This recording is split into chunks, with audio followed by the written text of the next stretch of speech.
India versus New Zealand మధ్య జరిగిన final మ్యాచ్లో న్యూజిలాండ్పై టీమిండియా 4 వికెట్ల తేడాతో విజయం సాధించి ఛాంపియన్స్ ట్రోఫీని సొంతం చేసుకుంది.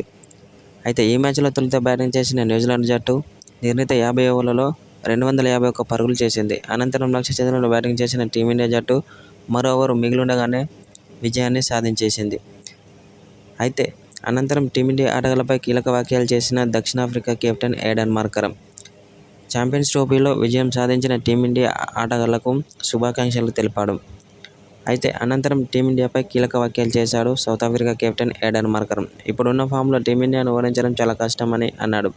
ఎందుకంటే టీమిండియా ఆటగాళ్లు బ్యాటింగ్లోనూ బౌలింగ్లోనూ చాలా బలంగా కనిపిస్తున్నారు. నిన్న జరిగిన ఫైనల్ మ్యాచ్లో బ్యాటింగ్ పరంగా అలాగే బౌలింగ్ పరంగా చాలా అద్భుతంగా రాణించి జట్టు విజయంలో కీలక పాత్ర పోషించారని అన్నాడు.